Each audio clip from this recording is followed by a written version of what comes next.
Hello and welcome to Deprogrammed on Unsafe Space. My name is Keri Smith. I'm here with Carter Laren. Deprogrammed is a show that we do occasionally. We get to interview people all about kind of the focus is on my old belief system, which I most often call social justice ideology. But we're thrilled because today we have a special guest, Carter. Yeah, today we're joined by Konstantin Kisin. He's a Russian-born comedian, podcaster, writer, and social commentator. He made international headlines in 2018, which is probably why you've heard of him, by refusing to sign a university behavioural agreement form, which banned jokes about both religion and atheism, and insisted that all humour must be respectful and kind. Konstantin is the reigning Jewish Comedian of the Year and has won a number of other comedy competitions, awards, and prizes. He's played some of the UK's biggest comedy clubs and has supported Geoff Norcott, SHA-zia MUR-za, and Andrew Doyle, who is Tatiana McGrath, for those of you who don't know who Andrew Doyle is in the US. He took his debut hour, Orwell That Ends Well, to the Edinburgh Fringe Festival in 2019, receiving a host of positive reviews. Konstantin is a regular contributor to the BBC, ITV, BBC Radio 5 Live, and LoveSport. He is also the creator and co-host of the Trigonometry YouTube show, where two comics interview economists, political experts, journalists, and social commentators about interesting, controversial, and challenging subjects. You can follow him on Twitter at Konstantin Kisin, same as Instagram, and Facebook. He's Konstantin Kisin from Russia with Laugh. I'll put links to all that stuff below. And you can check out Trigonometry at youtube.com/triggerpod, or you can just search for Trigonometry on your favorite podcast app. With all of that said, Konstantin, welcome to Deprogrammed on Unsafe Space. Thanks for having me. And sounds like an interesting guy you're describing there, so I can live up to that bio. And by the way, Keri, when you were saying we've got a very special guest, you then looked at your dog, Tiger, and I thought you're just going to do the show with him. Woof, woof, every 3 seconds. But anyway, thanks for having me. It's a pleasure. How are you guys doing? Good. I mean, we're fine. You know, as well as can be expected in the times that we live in. It's funny. I on the show, like regularly, would you say that I tend to have more hope than you, Carter, about where we're at in terms of social justice? Yeah, ideology? You think I'm a pessimist, but I'm a realist. But Keri thinks I'm a pessimist about where we are. Yeah. Yeah. So normally I feel like I'm doing pretty good regardless, but you happen to have caught me in a more pessimistic day. So we'll see where this goes. So what are you pessimistic about right now? So I am, well, we were talking briefly before the show started.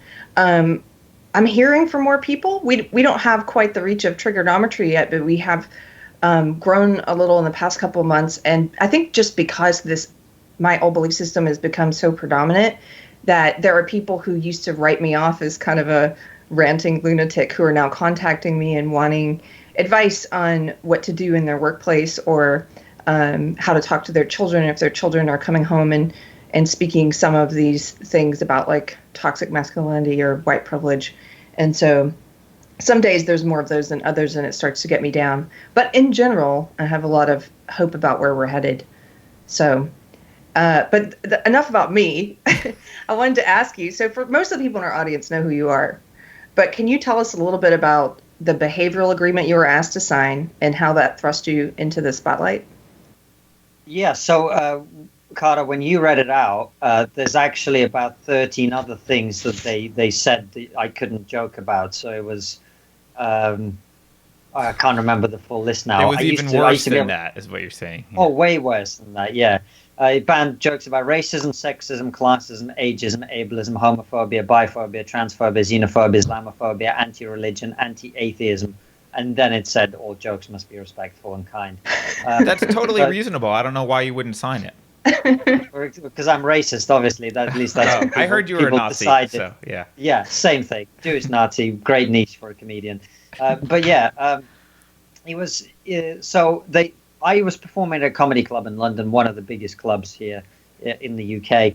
And after the show, a student came up to me and he was like, "Hey, man, I loved your stuff. Would you like to come and raise money for charity for us?" So basically, they were asking me to donate my time to help them raise money for UNICEF. And I was like, yeah, sure. And I think they invited everybody who was on the bill that night, so about 4 or 5 of us. And, you know, you get people coming up to you after a show all the time, so I didn't really think very much about it. A couple of months down the line, I get an email from this guy And the email is like, hey, you know, we spoke, blah, blah, blah. Would you mind if my colleague at the union or whatever gets in touch with you about being part of this show? Great, yeah, no problem. And when they do, they're like, this other person gets in touch with me and is like, here's, we're very happy to have you. We just need you to sign this little contract. And I looked at it and I was just like, I mean, look, I think if they were offering me like, I don't know, $50,000 to do it, I might have thought about it in a different way. But this was like, they're asking me to donate my time to help them raise money for charity. And then they're giving me a bunch of these rules, having already seen my performance. So they know that they like me. They know that they like my comedy. It's not like they just picked a guy out of the blue and went, we've got to make sure you're not some secret racist comic. Right? They'd seen my stuff. They knew that I wasn't any of those things, right? That I wasn't going to be bigoted or prejudiced, because that's not who I am.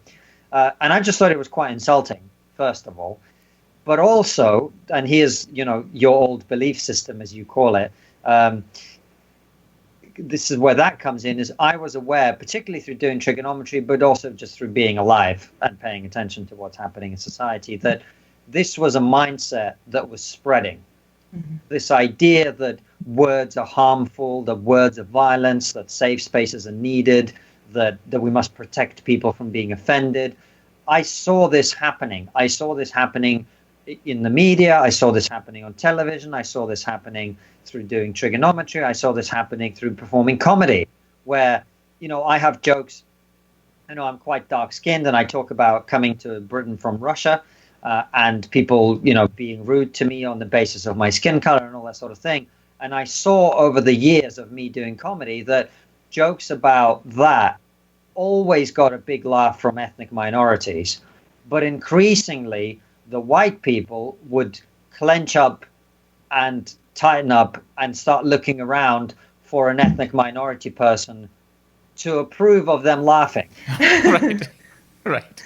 Secondhand. Yeah, and comedy. I started going, right, there's something wrong here. When you make a joke about race, not a racist joke, but a joke about race, and everybody in the room looks at the black guy in the corner and goes, is he laughing? There's something wrong. Well, that actually seems kind of racist. If I were the black guy in the corner and everyone looked at me every time there was a joke about black people, I would actually feel more uncomfortable than if they just laughed like I had. Right. Yeah. Right. And so what all of that was saying to me is we now have a culture where people they're not worried about being offended. They're worried about being perceived as someone who laughed at a joke that they shouldn't have laughed. Right. Yeah. So like I have one of my favorite bits that I ever did was about how we need the Special Olympics for white people. Right. And it was a whole routine based around white people being not as good at sport as black people. Right. So just like a white person's dance competition, same kind of thing. Right. Exactly. And it was a whole thing about how, you know, how that would work. And it was always the black people who loved it. And it was always the white people who got to, and I'm not talking about like genuine white nationalist white people who were offended that I was making fun of white people. They were worried that even that routine was somehow offensive to black people. You know, to black people, not to white people. Right. Isn't that that's crazy? So making fun of any idea that maybe people from different races have different skills in some, you know, you need to look at sport to see that is the case, right? Yeah. You know, but even noticing that was now borderline offensive.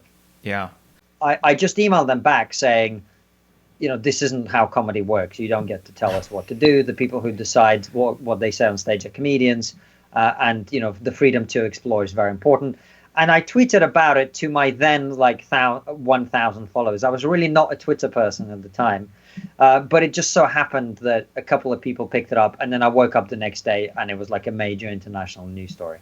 Yeah.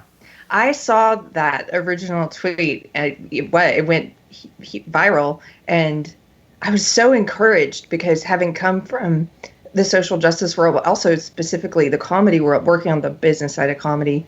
That sounds so boring, doesn't it? The business side of comedy. But I had seen this what you're talking about, my old belief system spreading and the way that it had affected comedians and routines and audiences. And even though I primarily worked with comedians who I would call woke or who shared my belief system, but they were constantly being asked to censor themselves further because you can't ever be pure enough, right? And so to see that, I completely understand why that went viral, because it was so inspiring for people. I felt like, oh my gosh, here's a comedian saying no, just no to this one small thing. It seems small, but it's a rather large statement. So anyway, I thank you for that. Well, it's interesting. I tried to get this point across in the days that followed because it became such a big story. Just to put it in context for people, the day when it happened, the Prime Minister of this country, the British Prime Minister, was nearly removed from office by her own party, right? And on that day, this was the second biggest story on the BBC News website, which is by far and away the biggest story. So it was literally the leader of the country. It's like Donald Trump nearly being kicked out of office by Republicans, right? That would be quite a big story, I'd imagine. Right? I would think. Right? So it was that, and then comedian turns down. and people were shocked, and everybody was like, I kept getting other comedians messaging me going, well, you've got a great PR team. And I was going, I didn't do anything. I just tweeted about it. You know, I literally did nothing to push the story at all. Yeah. And it went so big. And I tried to explain to people in the days that followed my understanding of why it went viral. And I think you've summed it up perfectly, Keri, which is ordinary people up and down the country, here in America, in the West more generally, feel like they cannot say what they think anymore. Mm-hmm. And that if they do, they will be punished. So essentially, we all live as if we've signed this contract. Yeah. That's how people feel. Yeah. Right. And so I think what happened was when people saw that, they were like, well, that's what I'd like to do in my life. And this guy's done it. And I think that, so it had nothing to do with me. It was just, I was like in place into which people could project their own concerns, you know. Mm-hmm. And I think that tells you how big a problem that we had at the time. And let's be honest, in the last few months, it's got a lot worse. Yeah. You know, right after this, one of the kind of famous clips is of Rebecca Reed like shushing you on national television. You guys are having a conversation, and her argument becomes shh to you. And she's kind of taking you down this path of like trying to get you to say that you're racist. She's kind of like, well, are you going to say racist things? What about homophobic things? Are you bigoted towards these people? She was kind of going through the list. And the thing that I think wasn't addressed on that show, but I know you've addressed it, is it's not necessarily the list that's a problem, although that's also a problem. It's that all of these things are non-objective, and everyone knows it. Everyone knows that you're racist if someone says that they felt like you were racist. And so you're signing your own death warrant by signing that. It's a blank check to just come after you with pitchforks. Right. And on top of that, I would also say that anyone who sends you that sort of contract is already framing that space as a space in which they are looking for that and to be offended by something like that. Right. So I used to have a joke about how Americans would argue with me and they would say Russians don't understand democracy. And I'd be like, well, got Trump elected, didn't we? Right. And even though, as we now know, that isn't actually true, but it was a good joke. Right. It was a good joke. It's still a good joke, even if it's not true. It's still a good joke. Yeah. Right. But my point is that if you are one of these people who thinks Donald Trump is a white supremacist who spends every day, you know, murdering ethnic minority children or whatever he's accused of doing, then what isn't that a racist joke? I'm taking pride in getting a white nationalist elected by subverting the U.S. democratic system. I mean, you can make that argument, right? If Donald Trump, if you've got TDS and you think any mention of Donald Trump in any way that isn't overtly negative is automatically support for him and he's a white supremacist, then it's perfectly logical within that illogical system to say, well, that's a joke that supports and enables white supremacy. Right? In fact, that joke could support all those things that were listed: homophobia, racism, classism, like transphobia, all that stuff, because he represents all of that to them. Right, absolutely. And that's not to say that I'm a huge fan of Donald Trump or that I believe that, the Russian government should try and meddle in Western elections. Not at all. It's just a joke, right? And my job as a comedian is to go, well, I'm from Russia, you're from this country. Where's the connection point between us where I can go, here's a funny thing about something that happened, right? That's all you do as a comedian. That's your job. Your job isn't to watch out that someone might be offended by it. We all have to have a level of, you're not playing to the whole IQ distribution, right? There's a part of that IQ distribution that you will never reach unless you just do jokes about how fat you are, which never particularly interested me, right? So if you want to do anything that has any kind of ambition in terms of creativity, you're always going to find that there's going to be some people who don't understand it. And I'm not prepared, when I was doing comedy, haven't done it for a while because we've had the lockdown, but when I was doing comedy, I wasn't prepared to have my comedy dictated by that tiny end of the IQ distribution of people who simply don't have the capacity to understand what you're doing. I don't care what they think. It never bothered me, And I think I should be free to say that. If people want to be offended by that, they can be. But that's their problem. It's not my problem. Yeah. Can you talk a little bit about your Trigonometry, the podcast, how that started and how that's grown in the wake of that tweet going viral? Well, those things weren't necessarily all that related, Keri, so it certainly helped. It didn't damage the brand at all. Right. For a show called Trigonometry, me turning down that contract was quite helpful. But mainly it was my colleague Francis Foster and I, about 2.5 years ago now, we just felt like the world was moving in a very strange direction, and I wouldn't have been able to name the problem at the time. I wouldn't have been able to say this is social justice or the far left or whatever it might be. I just felt like, whoa, hold on a second. Like 5 years ago, everything was fine, and now I get people telling me that because I'm a man, I'm inherently evil and oppressive. I was like, well, what? When? I didn't get the notification about now being oppressive and evil, right? Like that happened outside of my visual awareness. Or I'd go on Facebook and be having a conversation with somebody and say, well, actually, I don't think that fat positivity is a good thing because obesity is bad for your health. And then I'd get an email the next day saying, well, your booking cancellation with our comedy club is cancelled because you don't have the right opinions, right? And I'd be like, well, what? Well, how are these things connected? Like, you booked me because you know I'm funny and you like me. And then I expressed a medically factual statement on Facebook, and now you've decided to unbook me. How does that work? Like, I didn't know that I had to have the right opinion. I just thought my job was to entertain people, right? So all of that was happening, and we felt increasingly uneasy about it. And more broadly, and this is where, one of the big reasons that Francis and I started Trigonometry is his family are originally from Venezuela, or a part of his family are. I'm mostly from Russia, the Soviet Union.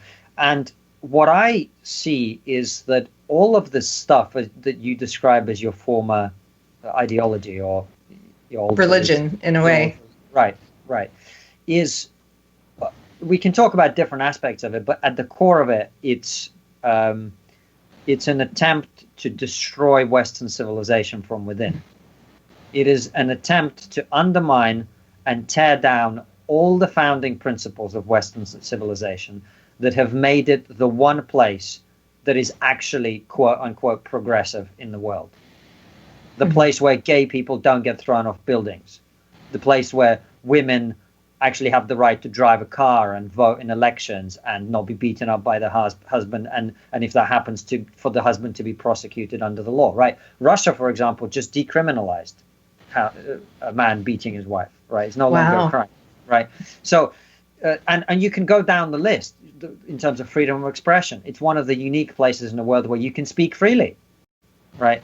And we enjoy all sorts of other freedoms and benefits of Western civilization being the way that it is. And what social justice, whatever this thing is doing, it's an attempt to pull down every single one of those pillars. The idea that we're all equal is now a racist concept. The idea that freedom of speech is a universal birthright of every human being, that is now problematic and something only the far right believe, apparently. This is what I keep being told. Yeah. And so, and you go down and down the list: objectivity, rationality, all of the things that underpin every success of Western civilization, our scientific progress, the values of the Enlightenment. All of this is now white supremacy and racism and whatever.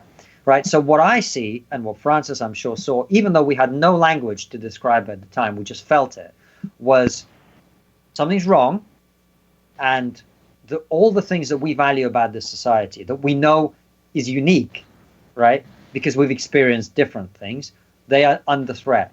Now, we got to start doing something about it. We can't just pretend it's not happening. So we started trying to have conversations with people who could talk as an expert about that, and other people too.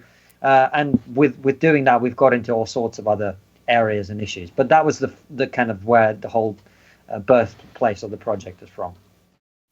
I'm glad you're saying that, because it's something that I think sounds very hyperbolic. Like we've said, I think for a while, like, hey, a lot of people are very confused about what's going on, and the kind of through line, the one unifying feature you can tell from all this wokeism is if it is something that is supportive of the Enlightenment values in Western civilization, it is to be torn down. That's the way to think about this. And I think a lot of people just think that's very hyperbolic, but that's how this plays out. And I think fundamentally that's where the philosophical roots of this lie. But don't you think in the past 2 months, since it's become so dominant culturally, this belief system, that I think that is starting to sound less hyperbolic to people now. They're starting to recognize. I was about to make that Go point. Right ahead, sir. No. Yeah. Please don't call me sir. I feel even older than. Oh, no. I already am. But you're absolutely right, both of you. It doesn't feel hyperbolic anymore. I recorded an interview with a former Deputy Prime Minister of Australia about a year ago that they put out a month or two ago, in which I was talking about the same thing. And at the time, it sounded hyperbolic, but it doesn't sound hyperbolic now. Look at what's happening right now in terms of anti-racist training in schools and in workplaces. They're literally saying that being objective, being rational, that's evidence of white supremacy, right? Yeah, that's what they're saying. Yeah, in terms, they're not concealing it anymore. They're not pretending that it's something. They're saying it like that. Yeah, I mean, and individualism. Which is crazy because But individualism is like that to me is the craziest thing that they're now openly attacking and trying to attack it by like you said, calling it a mark of white supremacy, when it's like white supremacy is collectivist, just like the social justice ideology. It's not about individualism at all. But I think this works on people who don't think about what words mean. Yeah. And I think also you and I actually discussed it recently on Facebook. I think a lot of these people that are passively supportive or non-objecting to this stuff, they do it because if they were to think about it, they know where that would lead them. Mm-hmm. They know that they would end up with people like us, and they don't necessarily aspire to that. They don't aspire to being slandered and mislabeled and called names, etc. And so a lot of people prefer to just say nothing, mm-hmm. And just because they think it will go away. This is the naivety that I try to disenthrall people of, as someone, as I say, who comes from a society which has gone through different stages, right? The idea that all the good things that we now have will continue the way that they are when these crazy people tear down the whole system is preposterous. The idea that you're going to have a cultural revolution and then everything that you like and value is going to stay the same is ridiculous. It's not going to happen. When these people tear down the founding principles of Western civilization, it's going to cease to be Western civilization, right? Because if you build bridges based not on mathematics but on social justice, those bridges are going to fall down, right? And whatever else you talk about, that's what's going to happen. So if our society is underpinned by freedom and you destroy that, if our society is underpinned by science and rationality and objectivity, and you destroy that, if our society is based on the idea that we're all individuals, equally valuable, and that it doesn't matter what your skin color is as a principle, and if you tear that down and you say some animals are more equal than others, right, then you end up in a different society. It's not going to be the same. Well, right? And we know what those societies look like, right? Those societies have existed for all of history. The Enlightenment is new. Right. Absolutely. And so this is what I'm trying to wake people up to is you can't hide in a corner and expect things that won't last. Right. They will find that corner where you are, and they will come for you, and they will take up the one thing, they will take the one thing away from you that you can't live without. Because as Keri said right at the beginning, you will never be pure enough for these people. Ever. Right. Ever. Right. It's strange because in that Facebook thread you were talking about, I've noticed a difference between, there are a lot of people contacting me who are afraid, and maybe some of them are the people who think or hope that this will all blow over. But they're at least, they're grateful for people who are speaking against it. And a lot of them are trying to come to terms with their own fear and get over it in small ways. You know, they're starting to have an actual difficult conversation with someone in their life. Or they're starting to post more about this, or in whatever way they're tackling it. But then there's this other, I would say it's a minority of the people who've expressed their fear to me. There's this other minority of people who are afraid, they don't buy into this, but they have this sort of resentment towards people who are speaking out against it, and like a anger there. And those are the people who are really interesting to me, because I think it's almost the act of someone else, the act of you speaking out, for example, makes them angry because they're deep down, it's almost maybe they feel guilty that they're not doing something and they're not addressing the fear. I don't know. That personality type is interesting to me, and it actually makes me think I just of ignore those people. You posted about, I wanted to ask you about some of the costs of speaking, and I'm a person who believes the costs of not speaking are much greater. But can you talk a little bit about the fallout, I guess, of being someone who does criticize this belief system? I know you posted about a comedy friend who had told you they were on, in the fight for marginalized people, and then when you started speaking about this, they unfriended you and regularly attack you. Is that something you have encountered a lot, or? Well, I mean, maybe we should start going back to the contract that I turned down. So when I turned that contract down, how do you think the comedy industry reacted to me turning it down?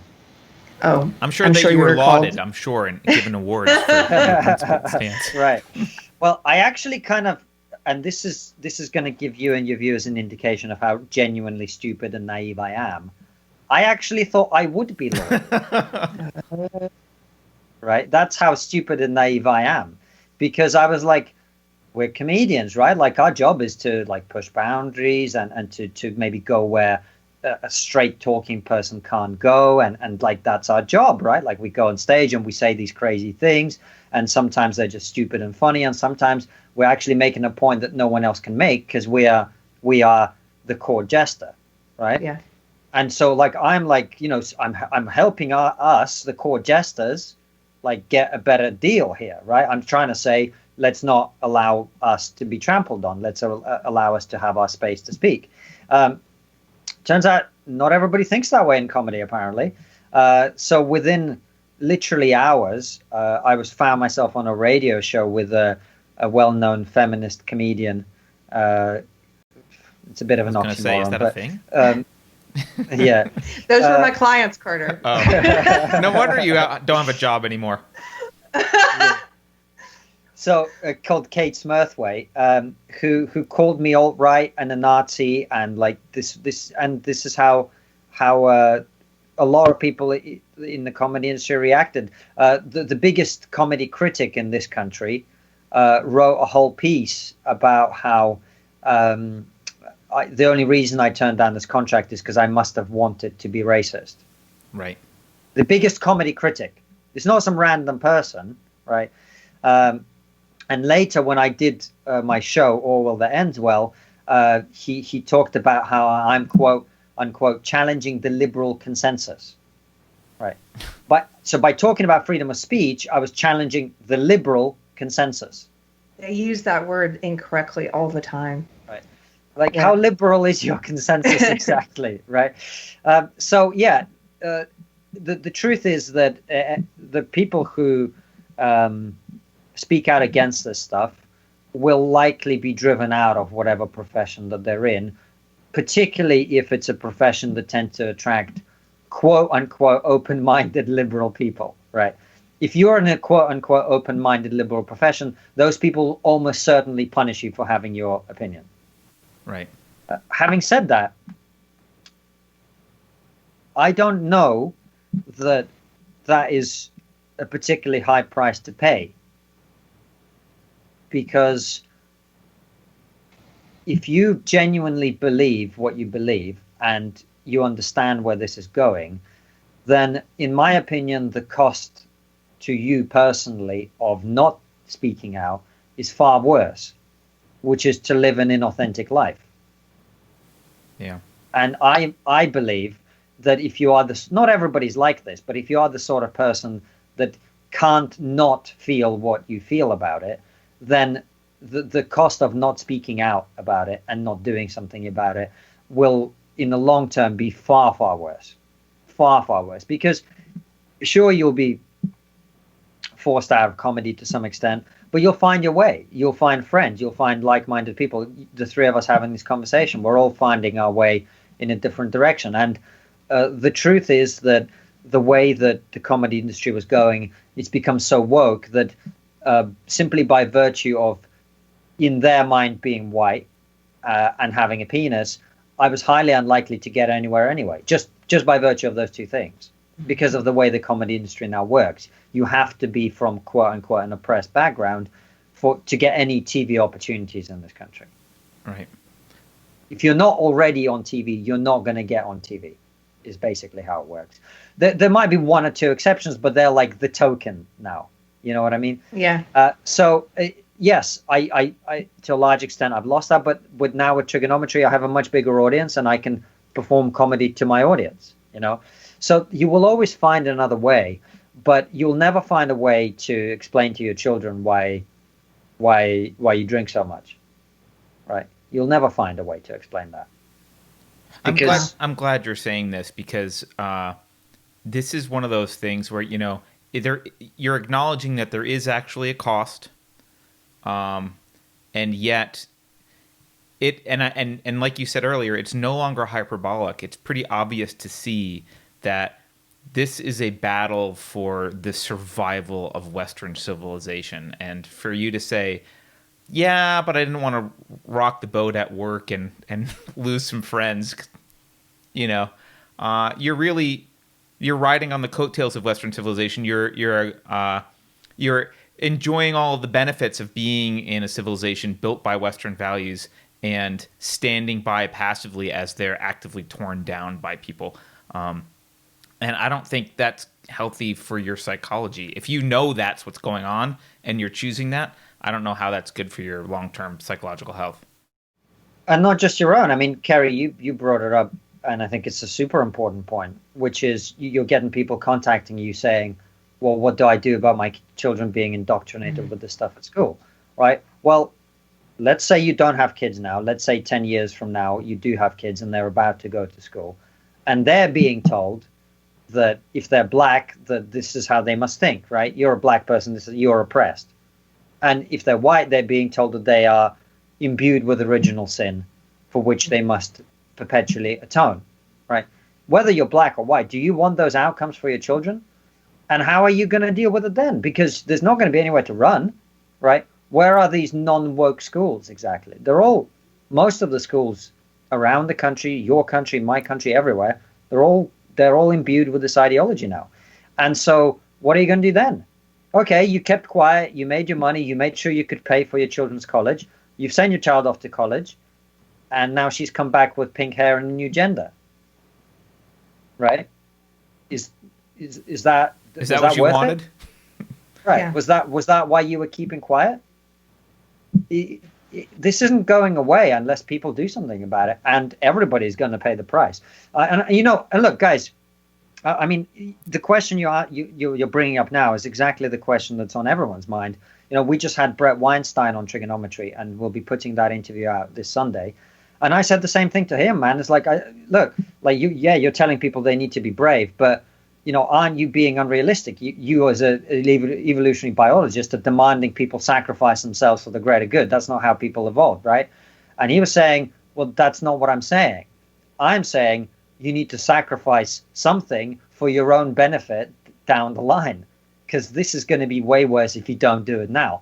And I believe that fundamentally. I believe that. That is a great way of putting it. Yeah. That you're actually, it is selfish in a good way, I think, to sacrifice something now so that there is something, you have something later. Right.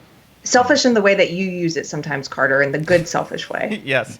Yeah, I'm all about long-term rational selfishness. And I think the truth is when you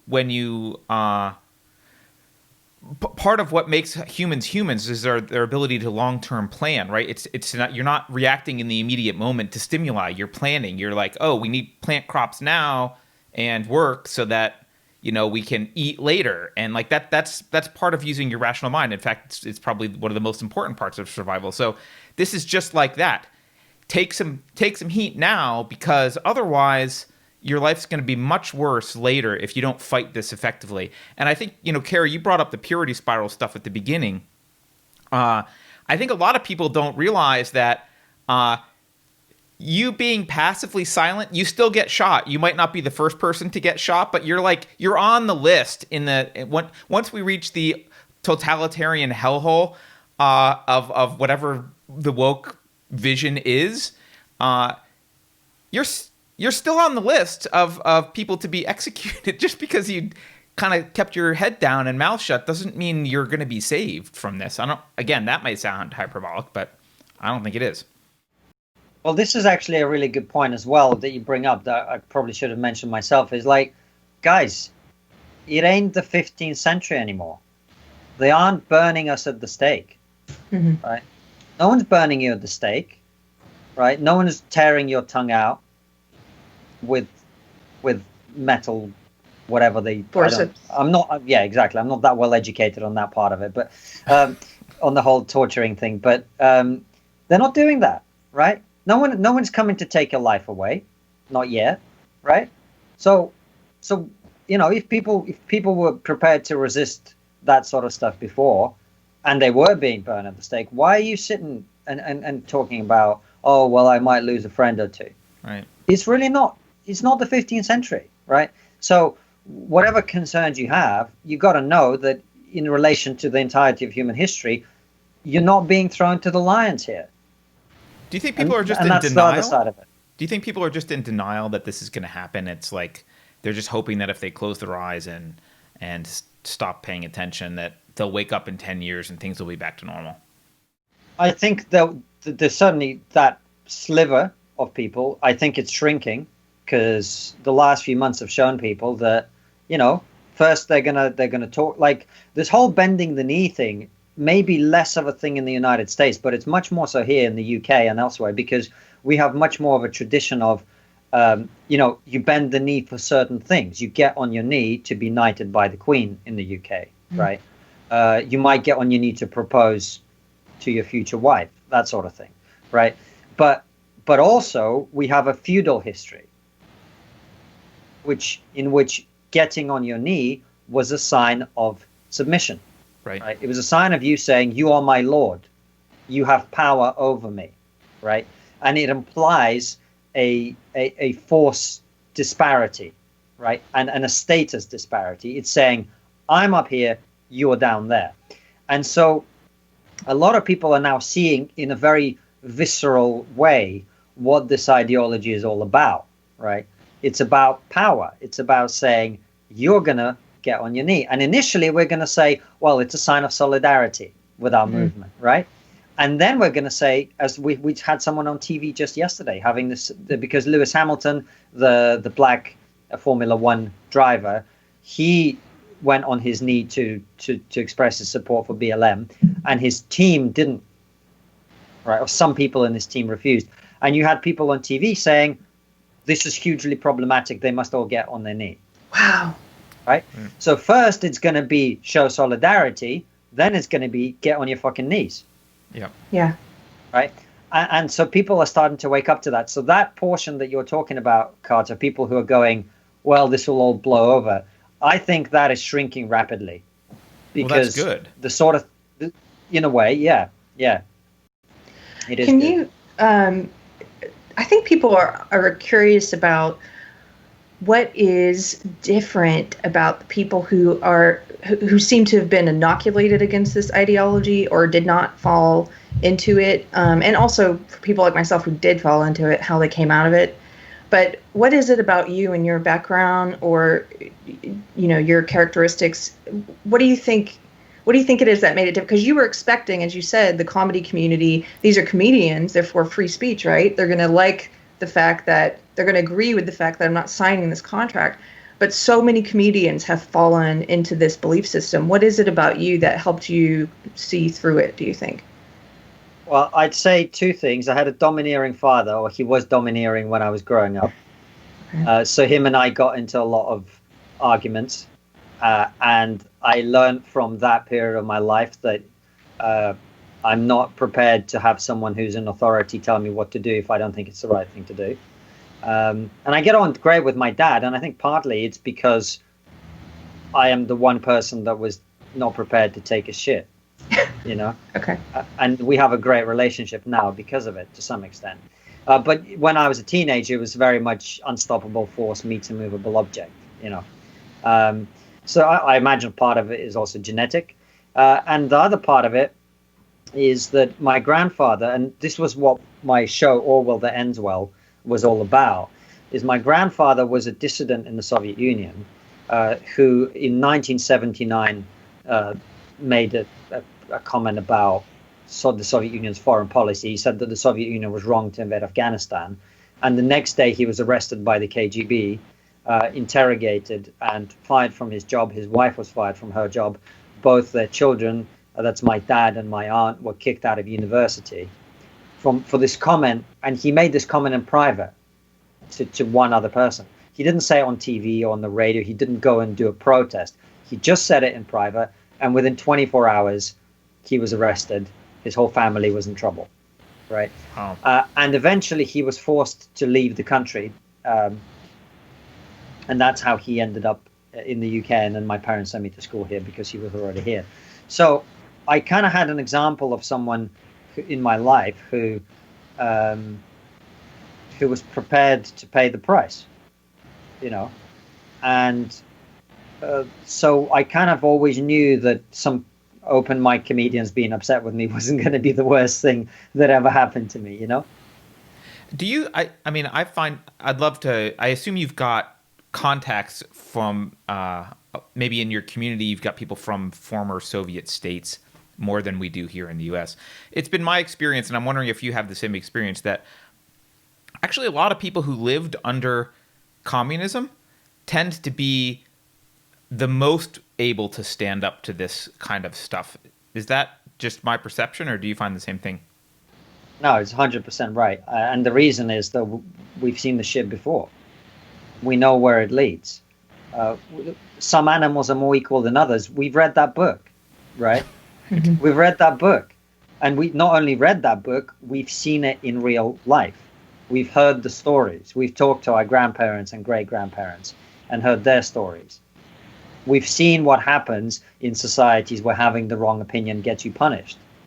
It's not new to us. There's nothing new about it. This is the thing with this ideology. There's nothing new about it. Mm-hmm. Yes, okay, they found a different way of looking at things. It's no longer about the proletariat versus the bourgeois. Great. It's now white people against black people or whatever other identity groups. Yeah. Right. They found a different way to split people apart and to say you're enemies and oppressors versus. But fundamentally, it's all about oppressor versus oppressed. That's why people talk about neo-Marxism. That's where it comes from. The Marxists in Europe in the 1950s and 60s and whatever, they kind of realized the people in the West weren't going to go for the working class must overthrow and eat the rich, because that's not how people in America think. People in America think, well, one day I'm going to be rich, so why would I eat the rich now, right? That's how people think. So they needed to come up with some other way. And that's where they got onto race, and that's where they got onto sexuality and gender and all of this stuff. And I think they tried with men and women, and they couldn't do it, because at a biological level, no matter what you do and how much you create a battle of the sexes, all this bullshit, men and women are still fundamentally going to have to find a way to work together, because we get together, we have children and whatever, right? And so you can tell women about the patriarchy and whatever, but they still want a man. They're still biologically attracted to one, right? And they know this. I'm so glad you're making this point, because when I was in this ideology, a social justice warrior, whatever, I remember having conversations about this. But see, the way they talk about it is they say women are inherently complicit in their own patriarchal oppression in a way that Black people are not, because of heterosexuality, because women are literally sleeping with the enemy, but that it's easier to radicalize anyone who's like a racial group than it is to radicalize a group based on sex. Right. Anyway, you're exactly right. So you can't get men and women to hate each other enough. You can get the crazy, bitter, depressed, mentally unstable women to hate men, and you can get the crazy, lonely, mentally unstable men to hate women. You can do that, but they are the edges of the distribution. Everybody else is right bang in the middle, going, "What the hell are you talking about? I love my husband, I love my kids, I want to bring up a family." Right? That's 90% of people. So you can't do that. But race is the weapon that they found that works for dividing people. And so it's the same thing. We've seen it before. That's why we're so inoculated against it, because we're like, yeah, well, we know what happens when you start dividing people. Yeah, we know what happens. I mean, do you think? I think they have actually had some success with the sex war. If you just look at how family stability has dropped, and you've got, divorce rates are up, single parenthood is up.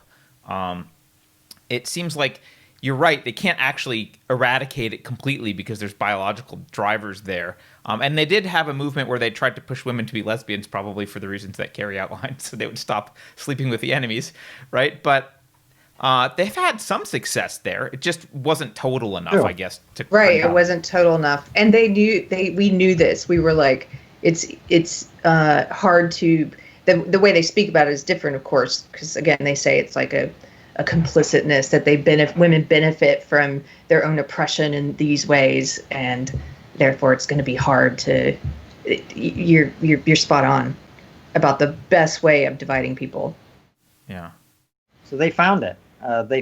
But equally, what I like about what's happening is, and you'll probably be way better educated on this than I am, is they've overplayed their hand massively. Mm-hmm. And I've always said that the trans thing is what's going to break intersectionality, because most people will be like, okay, Black Lives Matter. Sure, I believe Black Lives Matter. Great. Okay, well, we're all a little bit racist. Yeah, I mean, it's probably true. We're all a little bit racist, right? Like, we all have prejudices. Okay, I can go along with that. Men and women historically badly treated. Absolutely. Of course they have. Maybe some of that still happens. Okay, I can get behind that. Your teenager or your 7-year-old says to you, "Oh, mommy, I feel like a boy today," and now you've got to give them hormones. Ooh, that's where you start to lose people quite rapidly, right? And you're seeing that now. And of course, some of it is a matter of time. So what you're going to start to see over the next 5 years is a massive wave of detransitioners. Yeah, I think that so is going to blow this whole thing apart. Yeah. That is going to blow this thing apart. You're already starting to see people talk about it, and it's just going to go bigger and bigger and bigger. And people at some point are going to go, what the hell have we done? But the insidious thing about what you were talking about, just even for all the other things, there's a little bit of racism, there's a little bit of bias here, there's some sexism, there's like, and people can nod and be like, okay, yeah, maybe we should do something about that. There's a little bit of this, and right. They take a grain of truth in all these areas. They're not starting from nothing. They're taking a grain of truth that reasonable people can nod their heads at and go, yes, I see that there is some sexism in this area, whatever it is. But then they leverage that using magic math into all of Western civilization is systemically patriarchal oppression, right? And it's like jumping the shark. They're just, and you've got, Keri shared this the other day. You've got the Smithsonian in the United States sharing like logic is racist. It's a white tool. Math is racist. Showing up on time is racist. Like it's exactly what actually white supremacists would say. I mean, they've gone that far, but they seem to be getting away with it because they hook people with this little like, oh, yes, there is some inequality in the world, or there's some bad things that, we're not perfect as a society, obviously. And therefore, let's just roll back the Enlightenment, seems to be the conclusion. Yes, but I do think that will come back to bite them. I don't think that the majority of people will go along with it, provided that there's a strong and credible opposition to that movement, which is what you and I and Francis and lots of other people are trying to foment and create. So I know you're not doing comedy anymore. However, you are still a very funny human. I'm sure you can't contain that, even though you're not doing stand-up right now. Can you talk a little about the role of humor in combating this, since we're talking about combating it? Why is humor such a good tool? Well, it bypasses the conscious brain. Like if something is funny, it's funny, right? You can't not laugh at it, I think. I've never really thought of myself as a comedian. This is something Andrew Doyle and I often talk about, is both of us think of ourselves as satirists in the point, and he quotes someone I can never remember, and I'm always jealous that he can, but there's this brilliant quote about the difference between comedy and satire. And comedy is kind and pessimistic, and satire is angry and optimistic, right? And what I mean by that is comedy is accepting of the way that things are and tries to make it okay, right? Things are messed up, but it's okay. Here's a joke about what the aging process does to your body, right? Because you can't get away from aging, right? So we'll be kind about that because there's nothing we can do, right? It's about accepting reality as it is and saying, I accept it. Here's the funny thing that we can all relate to as a process. But it's pessimistic, you're saying? Yes, because it's saying that nothing can change. You can't do anything about it. Okay. Satire is angry and it's optimistic. It's saying things are messed up and they can be better. And I'm going to use humor as a weapon to drive this point to where I want it to go, to change society for the better, right? And that's always been my thing with satire, is it's pointing out all the stuff that is wrong that I believe can change for the better, right? And I think if you speak to Andrew, his Twitter personality, Titania McGrath, is very much based around that. It's based around the idea that if I highlight enough how ridiculous this way of thinking is, enough people will see that it's ridiculous and move away from it. So that's where I see the role of comedy, is to say that it's a naked emperor. The emperor's naked. Yeah.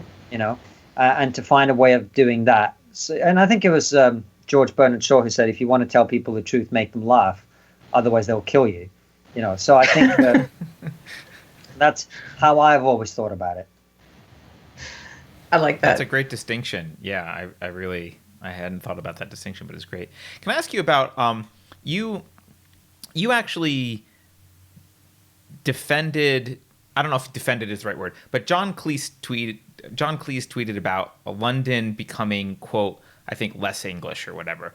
And this was interpreted as a racist statement, and you explained why it wasn't a racist statement.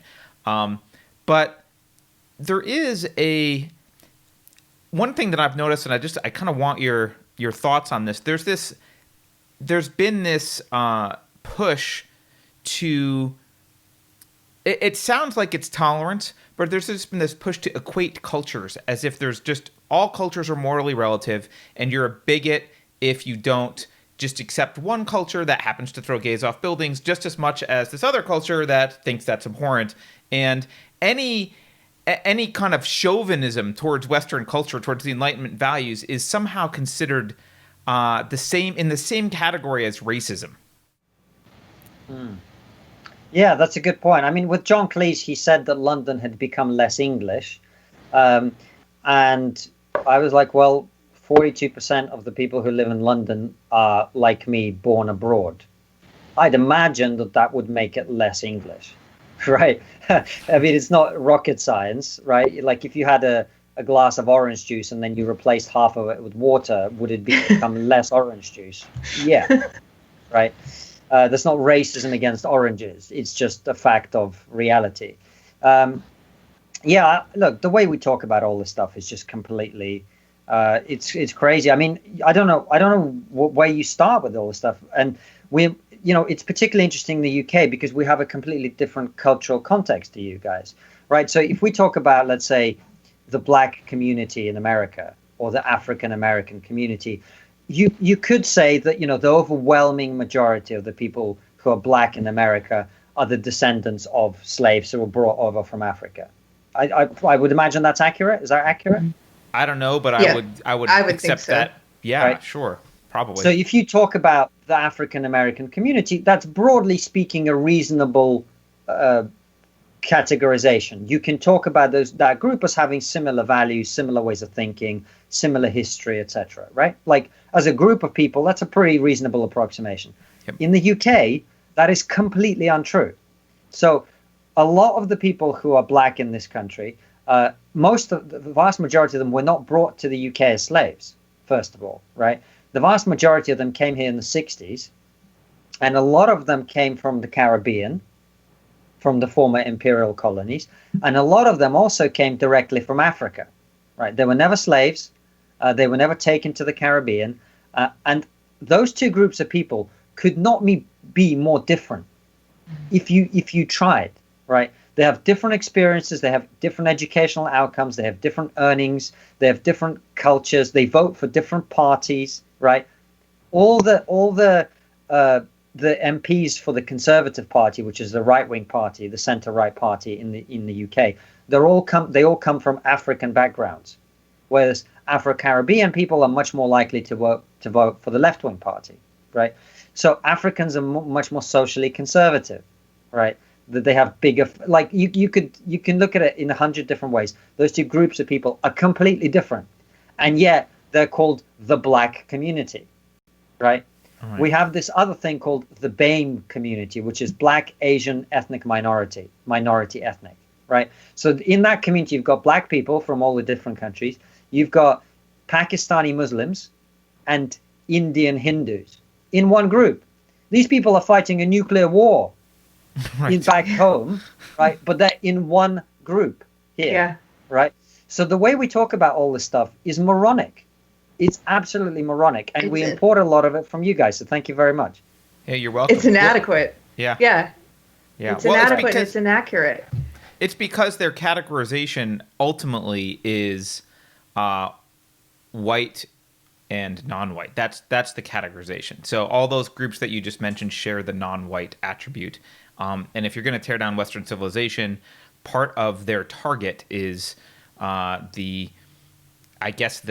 they view as I'm going to use race in quotes even, what they view as like the quote race of people responsible for it, which I think in their definition would be like heterosexual Christian white men. Those are the evil, and everyone else is in some kind of category of something. But even if you frame it through the lens of oppression, and as you guys know, according to this ideology, if you do well, then you're the oppressor, and if you do badly, you're the oppressed, right? A lot of these groups don't fit that bill at all, right?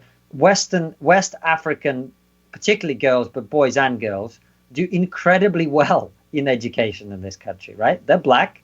They're not oppressed at all. They are, quote unquote, the oppressors. Indians in this country do incredibly well, and in America, way better than white people, right? Mm-hmm. Yeah. So all Jews, I mean, Jews are the biggest problem of all, right? Because they're a tiny minority. You're do practically white, well. man. Right, exactly. Worse than white, because we dare not be oppressed as a minority, right? So a lot of these so-called coalitions, they're going to start to fracture. And we're seeing it already here. So, for example, we have a lot of very successful brown people in this country, from particularly from Indian backgrounds, some from Pakistani backgrounds as well. And following the BLM stuff, they are no longer part of the oppressed coalition. They're now super coconuts because they have the wrong political opinions and all the rest of it. So even that is now fracturing. The people of color label is falling apart because some people of color are more equal than others. Yes. Right? You will always be more equal than there's always someone who's more equal than other people. Yeah. That's what's amazing about how it falls apart, though, because I'm starting to see now the academic social justice warriors, the people who are in academia who kind of come up with the justifications for the explanations for the hypocrisies or for the contradictions in the belief system. I'm now seeing them start to put forward the idea that that you can be black but not really black. That black is more than your race. That it's a set of ideas. That it's an ideology, which is kind of what we've been saying all along, that this is a belief, this is an ideology. It's not about it. At the end of the day, it's actually not about the things they say it's about. So that's fascinating to me, what you said about like some people of color are more equal than others, because I think we're starting to see a lot more of that, where there's this weird for an ideology that sells itself entirely on, we are speaking for the marginalized groups. And like in the case of race, we are speaking for black people. But if you don't speak the tenets of the belief system, then it's suddenly like, no, we're you're not part of the marginalized community anymore that we were talking about. If you don't vote for Biden, you ain't black. That sums it up, right? That's what it is. Yeah. But I'm curious. I mean, you talk about you being part of this system. What do you think it's about? What the ideology is about? So the way I most often describe it is like you mentioned, the Marxist roots. It helped me to see it as an evolved form of Marxism, not evolved as in better, but different, a new kind of Marxism. Mutated Marxism that's based around power and identity rather than around wealth and class. So they say the best way to look at the world is as a struggle between identity groups for power rather than as a struggle between different class groups for wealth.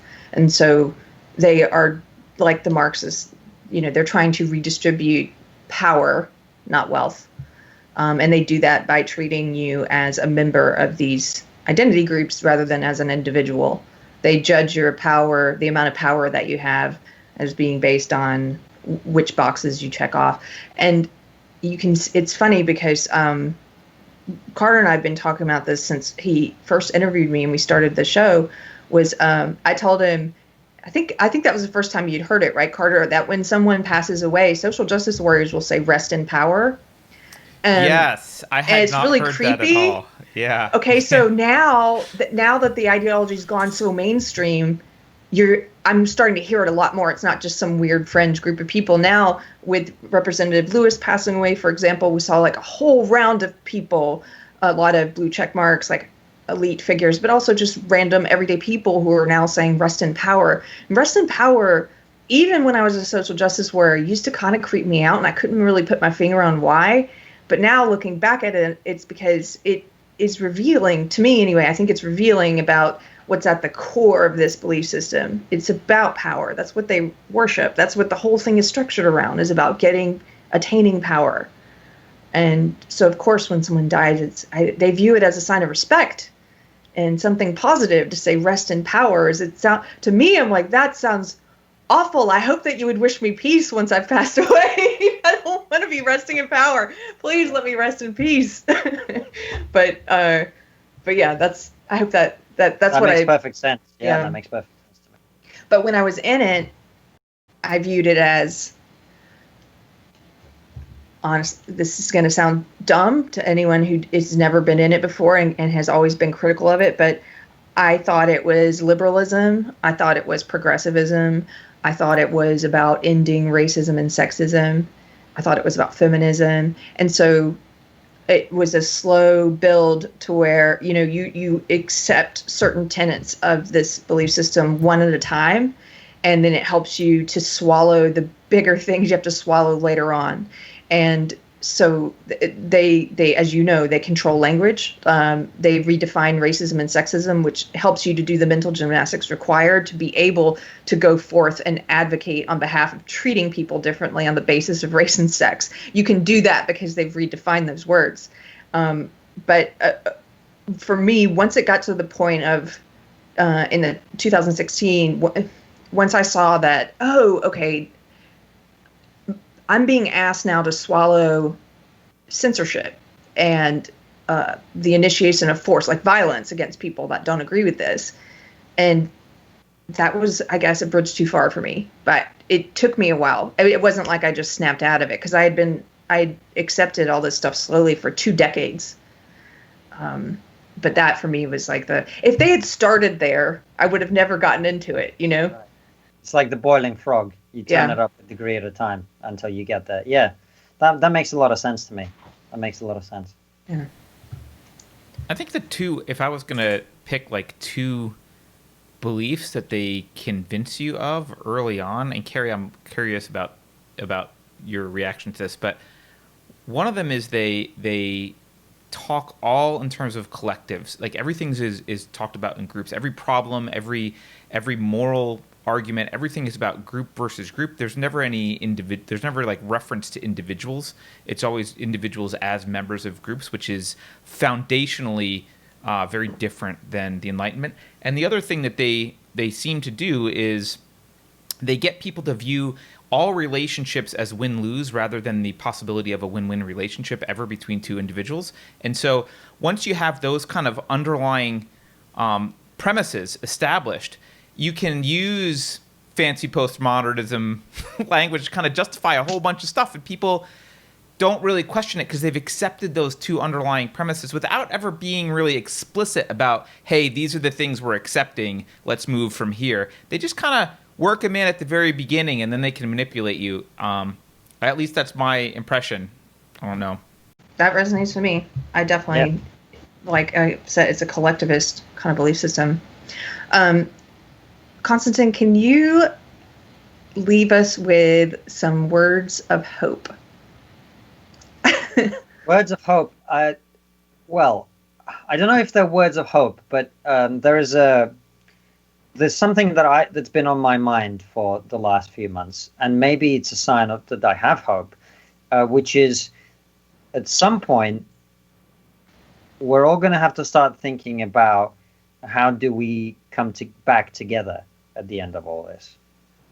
How do we heal our society? How do we bridge the gaps that have been opened up? How do we close those gaps? How do we heal those divisions? Because in the same way that social justice warriors are fighting on one side, that has forced a lot of people, and I would say us included, to be fighting on the other side. We are fighting to resist what they're doing. And what that creates is a battle. Mm. But at some point, and I hope that point is soon, but it may not be soon, but whenever it comes, there will be a point when there's going to need to be some kind of truth and reconciliation process where we all come together and we go, look, you guys committed some war crimes and we committed some war crimes, and that's just what it was. We all went crazy for a bit. And now let's put that behind us and unite again around something. That's one of the reasons that the thing that I'm most in favor and the thing that I most oppose is the destruction of national identity. It's the attempt to say, as people do in this country, well, there's no such thing as British values or British identity, or there is such a thing as British values, and the British values are racism and white supremacy, right? Or the American dream is no longer about, making the most of your life, right? Having the opportunity to be unimpeded in pursuing liberty and the pursuit of happiness, right? That's why those things are so important, and destroying them are so dangerous, because if you don't have that and you have a multi-ethnic society, that's not a good place to be, right? Because that is the only way you hold together a multi-ethnic society, is people having some kind of overarching identity where you can go, it doesn't matter if you're black or white, we're all American. Well, what you're talking about is kind of a shared culture, right? I mean, that's kind of what you're saying. It's a shared culture, and I don't know. Partly, is that but possible? it's also partly. Well, you see, I don't think it is a shared culture. I mean, I think, but it's partly culture. But I think you can be a Hispanic American who speaks English with a Latin accent, if you like, right?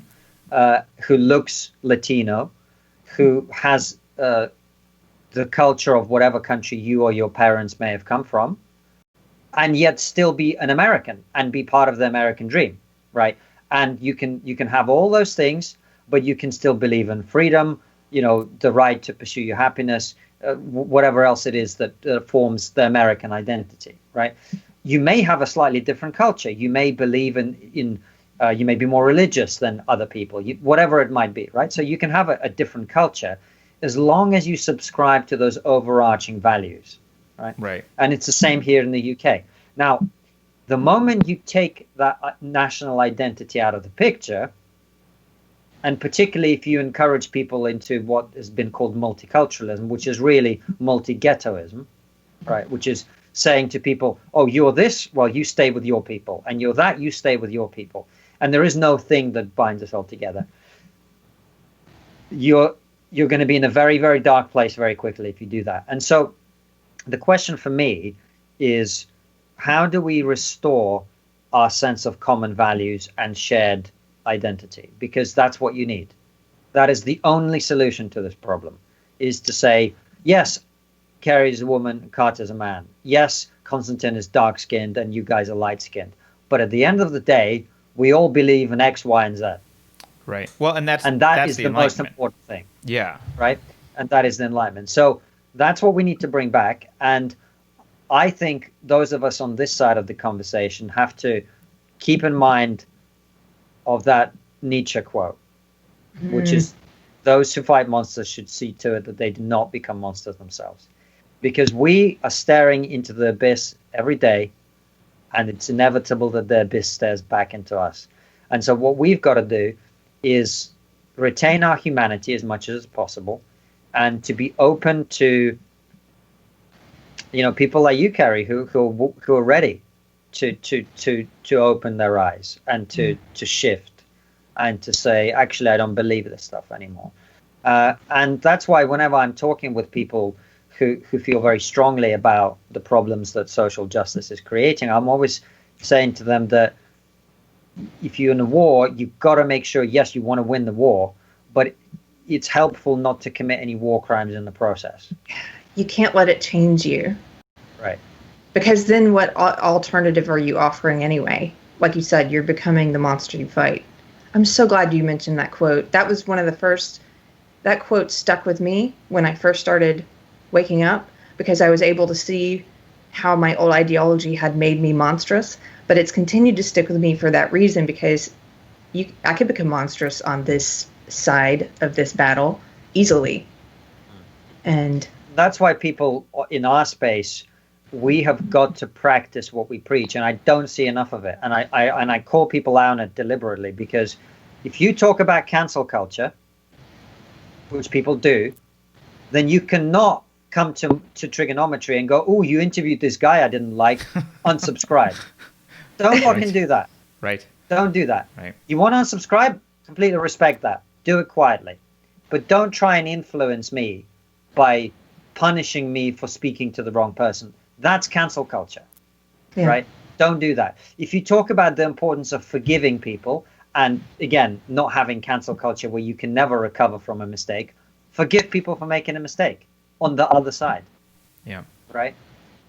and whatever it is that you claim the other side does badly, you've got to be super, super, super good on that stuff, right? So forgiveness, cancel culture, whatever it might, discrimination, whatever, apologies, etc. Whatever it is that you say they do badly, you've got to be super good on that. And that's what I think, and that's how you maintain your humanity and your moral standing and the ability to, at the end of it all, who do you want to be? Do you want to be Nelson Mandela? Or do you want to be a terrorist who blew something up and never recovered from that? That's always the question for me. I don't want to be a terrorist.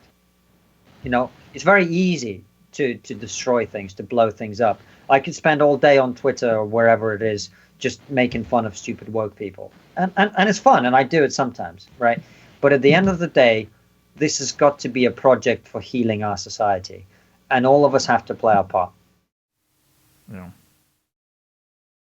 Thank you so much. The sermon is over, guys. Thank you so much. Well, I was just thinking about how so when what you're saying, it resonates so much with me, and I kind of, when I left this ideology, I was like, you know, I have to make sure my behavior reflects my beliefs, and so I had sort of some ideas about some rules, for lack of a better word, to govern my behavior. And one of those is I didn't engage in name calling online. I mean, I would name call in the third person if talking about a public figure or something, but if talking to someone, I did not say, you, Konstantin, are a sheep, you know, or whatever. And then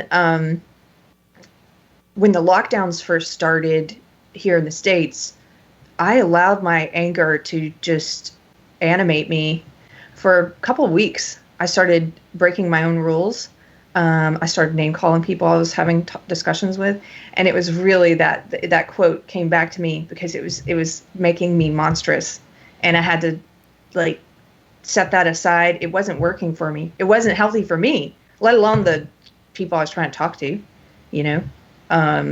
So I just really, I'm glad you said that, because that's what I believe. I get it when people try and make a point by, like, if, you know, sometimes people on the right, you see, they engage in cancel culture by trying to cancel someone on the left who said something. They try to get them fired or whatever, to say, like, you know, you should, I understand why they're doing it. They're trying to say, you know, your rules should apply to you too. Let me hold your feet to the fire. And I completely understand why they do it. I just think it's destructive at the end of the day. Well, there's a reason that an eye for an eye got updated. We had like a little 2.0, right, in Christianity. Remember that? We went from the Old Testament to the New Testament. That's why we did it, right? And I'm not Christian, by the way. I'm just saying, you know, the Christian values, and they're the foundation of Western. I mean, you're not allowed to say this, but they are, right?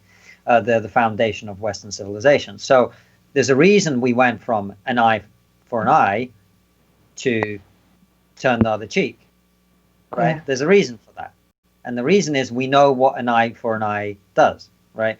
So yes, I understand perfectly well that instinct. And when I'm saying we ought to be better than that, I'm saying that to myself. As just like you, I probably break that rule once a week, right? But we've just got to do our best not to be that way, and it's hard. And it's hard when you're faced every day with the hypocrisy. I mean, some of the stuff that's happening now is so inconsistent and hypocritical. I almost, like, I've actually stopped expecting them not to have double standards now. I just go, oh, the double standards again. All right, fair enough. You know, like, it's just how it is, right? You just accept it as a reality, you know. It's so I just don't know that it helps to go play by your own rules. I think what we need to do is go, these rules are bad. We shouldn't be playing by these rules, right? Well, you need to give people something to see as an alternative, right? And I think one of the dangers you're talking about is, like, as the left has become more and more radical, you've also seen a radicalization on the right. And you've seen the right's version of cancel culture, and we need, you know, but that's where you get McCarthyism, and eventually you get Augusto Pinochet out of that, right? It's a response to the leftist authoritarianism, and our job, all of us, our job is to show people that, hey, there's an alternative, which is, let's get back to Enlightenment values. Let's get back to the foundations of Western civilization.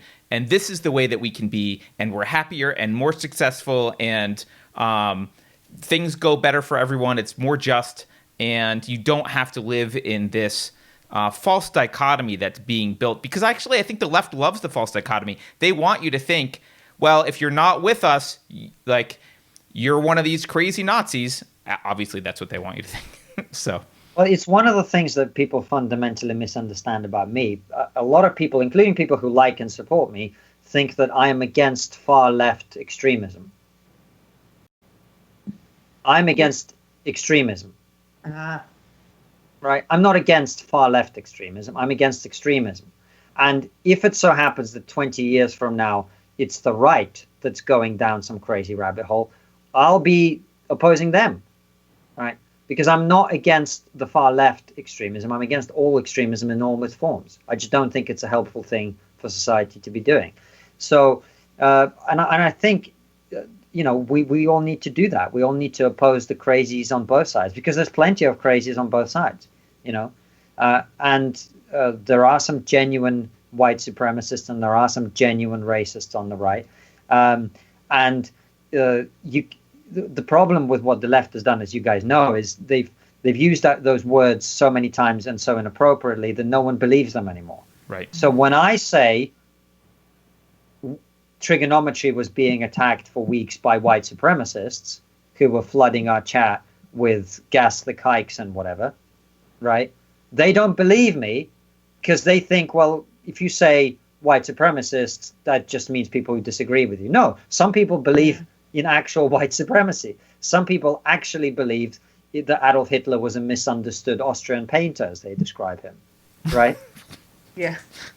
Wow. So never heard that one, but okay.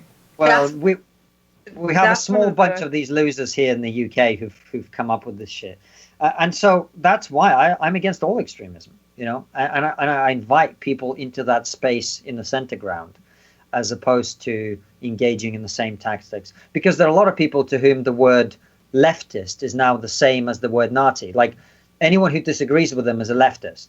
Like, if we get a center right person on the show, there'll be people who don't really watch our show, but who see that person, they'll come on and he's not right wing enough, and they go, oh, look at this leftist. It's just a label, doesn't mean anything. So yeah, I think what gives me hope is a lot of people are now asking the question. I mean, Brett Weinstein's a perfect example of this. How do we get away from the extremes and move forward as a society? And I believe that once you start asking the question, eventually the answer will come. Yes. Right. So I know for myself that if I didn't think it was possible for us to heal somehow, I wouldn't be asking the question of how do we do it. Right. So at some point, portion of my brain is going, okay, it's coming. Right. Now, how that happens, I don't know. And this is where maybe I can't give you as much hope as you'd like, Keri. I don't know. I don't know history well enough to say I'm not aware of any time it's happened, and probably that's because history would kind of not really make a big deal out of it. But when was a time in history when two groups were on a road to conflict ideologically, and then they just kind of went, you know what, let's not have this fight? Yeah. Right? Like, what would be a good example of that? Because all I see when I look at history, and again, I say this, it's a kind of it's an inaccurate view of history, because inevitably, like, every plane that nearly crashed doesn't make the news as much as one plane that did crash, right? But still, as I look back in history, I don't know of many situations where you had a massive buildup of tension that just, like, evaporated. Usually, it ends in some sort of explosion. Right? Unless there's some other third cause that they unite behind, right? Right. And then temporarily. So what you're saying is we need another world war, right? Right. We need aliens to come invade us so we can unite to fight the aliens. That's what I'm pushing for. Exactly. So this is my point, is how do we do that? How do we perhaps be the first major civilizational conflict that doesn't happen? That's for all of us to work out. Yeah. You're making me think of a quote. I don't remember who it was, but there's this kind of famous quote: when there's a boot on your neck, whether it's a right boot or a left boot is of no consequence. And that's something that I kind of keep in mind as we think about this stuff going forward. It's, yeah. I know you said, and I know you have to go. I want to. I've got time if you want to carry on. Oh, good. I don't know how long you guys like to do. We tend to keep it to an hour because we find after an hour there's a massive drop off in viewership. Yes, and we try to keep it to an hour and a half, which is coming up soon, just because my brain stops working and I think this quality of the show suffers.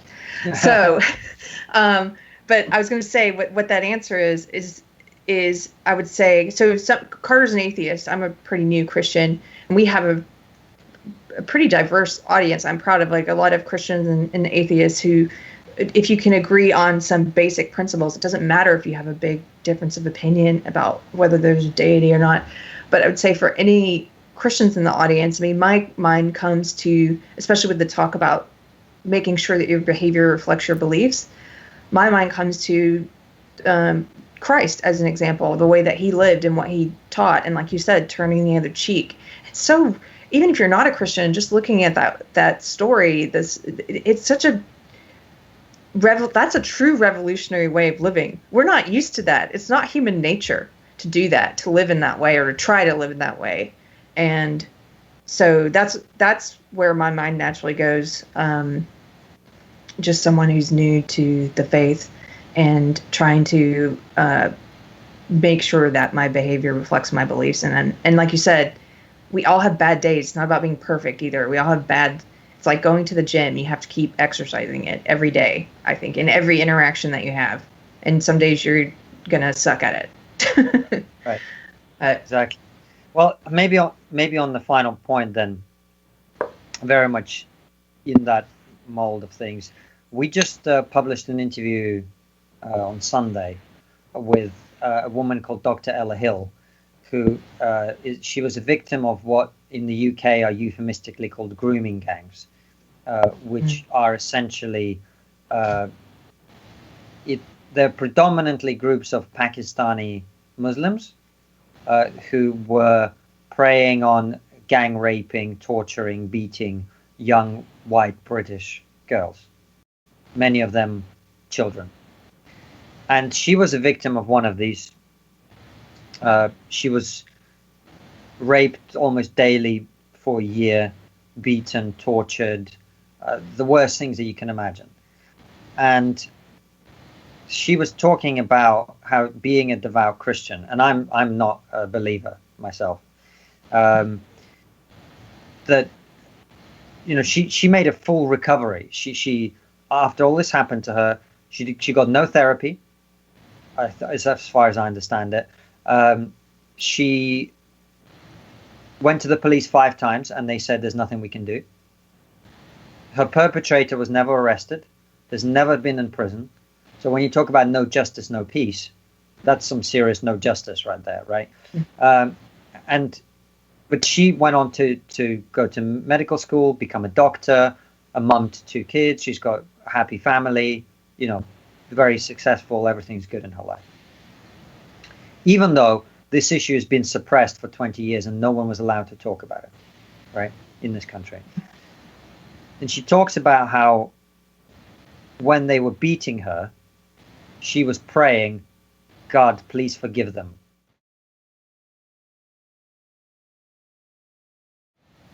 And when she talks about it, you can tell that she has no ill will towards these people, And so, I mean, you can say that religion is stupid or whatever, and maybe it doesn't make sense and whatever, but there's no doubt that it makes some people better people. She's a lot better person than I am, that's for sure. So, yeah, I think there's a lot we can all learn from her. Yeah, that's amazing. Thank you for sharing that. I want to go see that interview. Well, Konstantin, you need to end on a positive note, or Keri's going to be very sad. That was positive. That was beautiful, Carter. Oh, okay, that counts. Okay, tears of joy. Yeah, that made me cry. Okay. Thank you, Konstantin, for giving us your time, your thoughts, your insights. I'm really appreciative that you could come on the show. And thanks for having me, guys. I wish nothing but positive things for you guys. Thank you very much. Really appreciate it, guys. Thanks.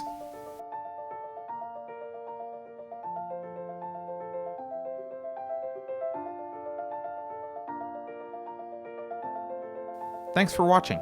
If you're new to the channel, we have a deep content library that includes interviews with everyone from Mike Cernovich to Megan Murphy, so go check it out.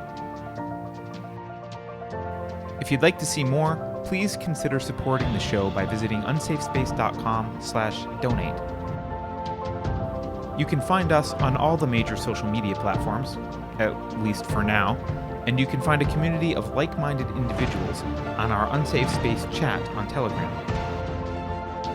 See you there.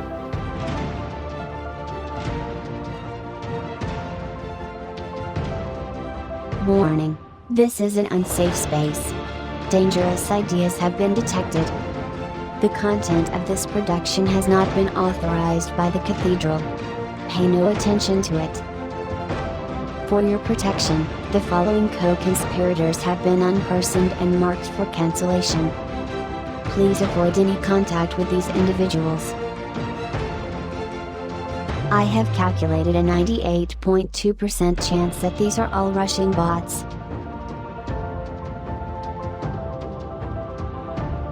If you think about it, no one should be allowed to express opinions. But don't. Think about it, I mean. That's not your job. Thinking has been scientifically proven to be less efficient than compliance.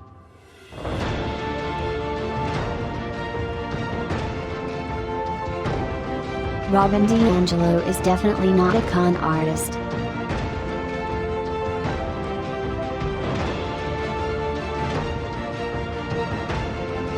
That last line is fake news. Please disregard it and return to your safe space immediately. There will be cake.